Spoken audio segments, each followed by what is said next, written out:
Good afternoon, morning, almost. We're on the threshold there. Hi, everyone. It's really great to see you. I am really delighted to be here, and I have to give a huge shout out to Sarah and the FPN team. I can't believe it's been 3 years since we've been here in this room kind of talking about this, and we were kind of, this does go down.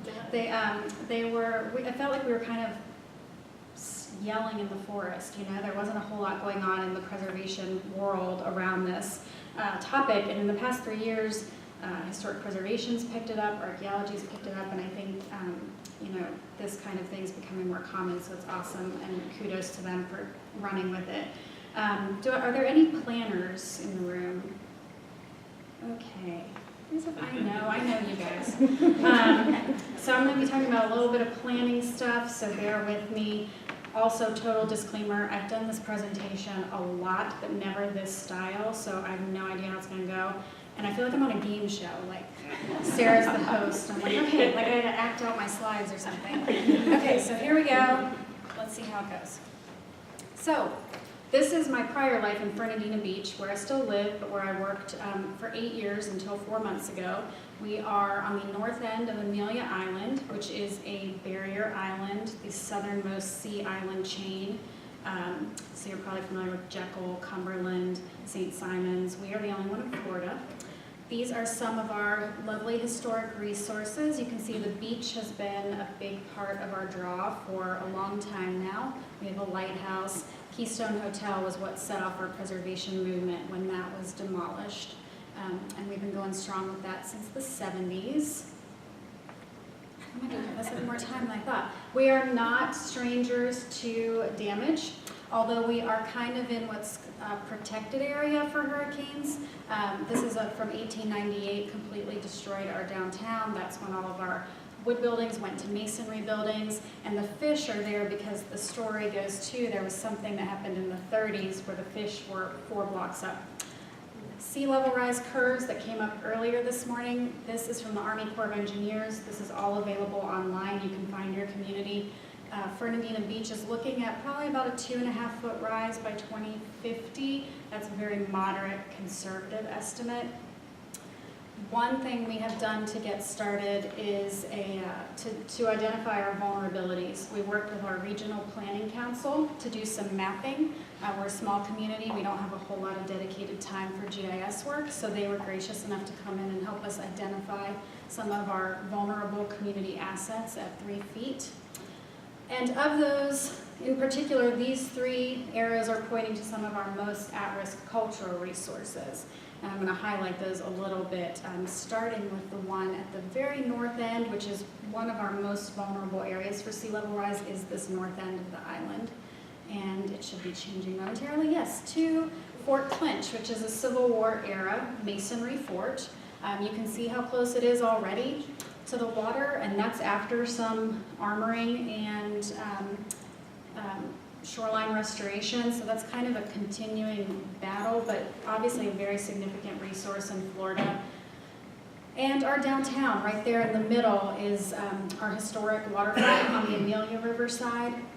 These are some pictures from the 70s. I just like to, the 70s is becoming historic soon too.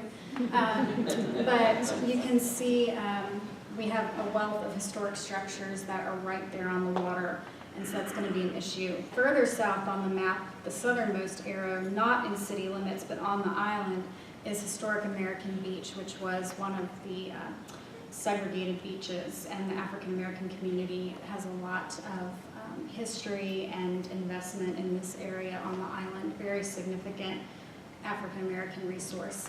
And then my baby, Bosque Bellow, Sarah and FPN know this well. On a little bit higher ground, but still, what do you do with a cemetery? That's what kind of brought this whole issue to my mind is, what do you do with a cemetery at risk of inundation? So, planning stuff. One way we've started tackling this is addressing sea level rise as an important policy issue in our city's comprehensive plan, acknowledging it as a coastal hazard and that we need to work on it comprehensively with not only the county but the state and federal government. Another way we've incorporated in our planning efforts is site-specific. So we did a cemetery master plan, and we address environmental risks to our cemetery, and sea level rise is included in that. As want to make sure that as the city manages this resource, that's something that they're keeping in mind as they work through it. So as part of that exercise, we did some vulnerability mapping. That map on the upper right is an archaeological predictive model. So obviously the cemetery's in there as red, high probability. You can see the sea level rise, inundation maps, and then the bottom right is storm surge, which is really the biggest risk. So add those together and it's crazy. Another planning aspect that the city has been working on is a resiliency plan. So kind of a separate plan looking at not only general hazards like hurricanes, and we have big paper mills, disaster could happen, but shoreline planning specifically. And then another area we've been working on is using our emergency management department at the county and working through them. As part of the local mitigation strategy required by FEMA, we got a project included in that plan to do a cultural resource mitigation study. We know our vulnerabilities, now what can we do to help protect and mitigate? We are a tiny little community, 12,000 people, so we rely heavily on partnerships. And these are all people that I've been lucky enough to work with and who've been gracious enough to help us. And I also am not shy about just sticking myself into things, so I will just ask for help, or the county mitigation process, I just said, I want to do that, I want to be a part of it, so don't be shy. These are some state resources we have in Florida that are excellent from Thousand Friends of Florida, specific to historic structure mitigation. Those are available on our website. State Historic Preservation Plan does not address climate change right now. They're updating it this year. Hopefully it will. And then some national level resources around historic structures. FEMA has this publication up at the top about how to do planning. This bottom document's from Louisiana. And then there's US ICOMOS as working on climate change. And then there was an excellent conference up in Newport earlier this year just on this topic.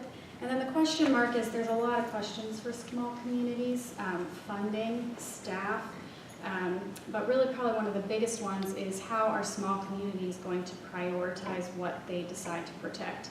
How will historic structures and archaeological sites compete with critical infrastructure like roads and wastewater plants? So that's going to be a really big thing that small communities have to grapple with.